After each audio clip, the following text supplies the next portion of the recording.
So is that something that you use as a better benchmark to kind of get where people are at, those padded practices? You get an element of finish in the padded practices that are really important because there's guys that can tackle and guys that can't tackle and the guys that can't. You have to find ways to improve that. One of the ways that we improve that is we could be in helmets for that, and that is relentless pursuit after the football. So that's been the emphasis throughout is getting multiple people to the point of attack and having proper pursuit. When you looked at the talent you had coming in, is that how you kind of decided what defense you were going to use? How did you kind of decide what system and how you're going to take advantage of the talent you guys had? How do you kind of mold your background versus what talent you got on the field? Yeah, I think that it's important to be able to fit to the team, to what you have until you've had some time to recruit to it. And so, I have more of a 3-4 background that I do 4-man front, but the last 2 years with Coach Creighton at Drake, we were more 4-man front. Again, same situation. We were playing to the strengths of our team. And so here we have both systems in place.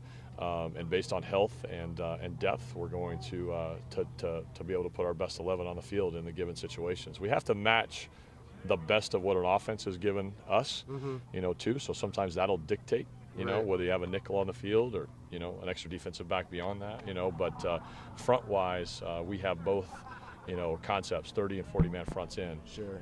I think up front is where, we're going to have to be sound and stable, with a lot of seniors there that have been through it, and just the makeup of their personalities and characteristics. I think it's a place where we can start with building the foundation.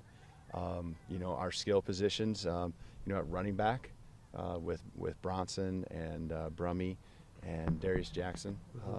Between those three guys, we got some experienced running backs.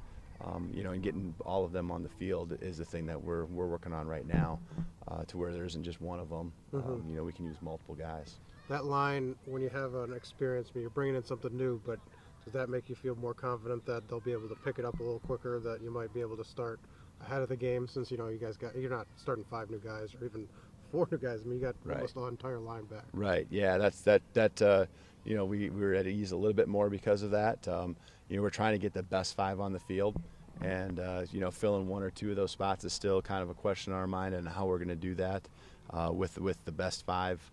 I feel like we got 7 guys that we can rotate, 7 or 8 right now, that we'd feel can help us win games during the season. So, things are going to happen, injuries are going to happen, and so we just got to be prepared for, what's Plan B, Plan C when those situations come up. Yeah, just coming out here the second week, obviously, it's a grind. That's what the second week it is. It always is. It's a grind week. That's how he refers to it as.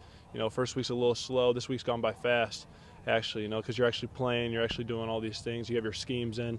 But the transition's been good. I think the guys are catching on to things, and that's the most important thing, that we're all just getting on the same page. And but like I said, it's grind week, and you have to battle through injuries, and you have to battle through being tired.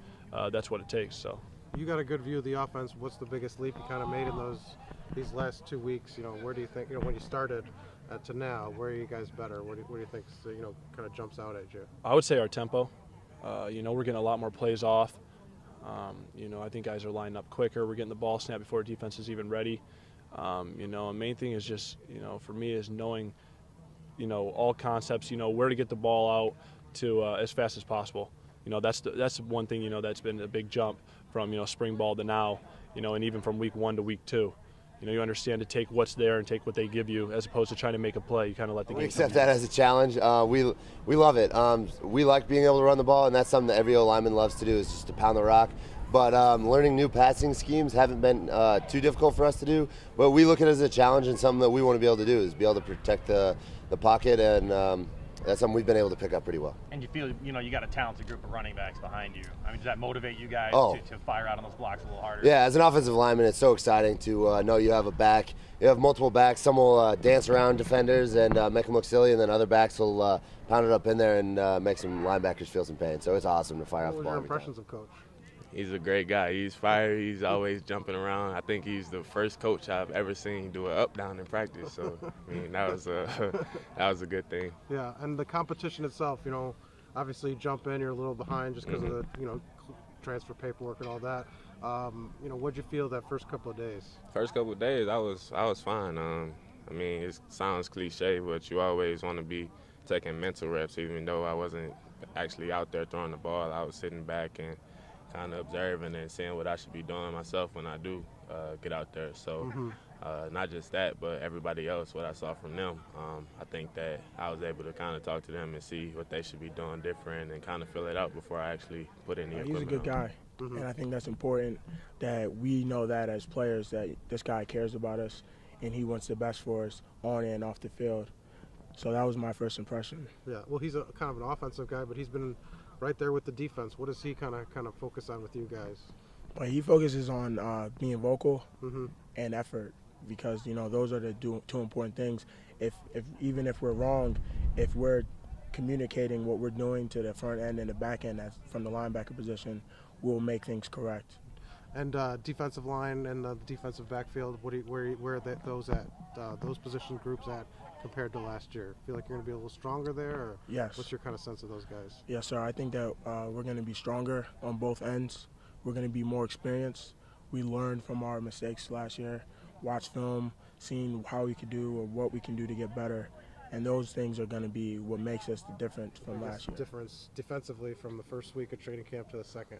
I think installation process, we installed a lot more for the second week, putting in more coverages, blitzes, and things like that. So, you know, usually the second week of camp is probably the hardest week, and we was pushing through everything, so that was probably the difference. As a defensive back, when you're installing those different kind of concepts, what's the biggest challenge? Just knowing where you got to be, knowing who you got to, you know, mark, or, you know, what's kind of the biggest challenge from your perspective? You know, the biggest challenge as a defensive back is probably when you're installing is probably you got to understand what everybody else does in the secondary, because once you understand that, then you all work together and you know exactly who's going to have your back and where like everyone else is going to be at in this particular time and point where they need to be. And is that process going along pretty good? I mean, you guys have had some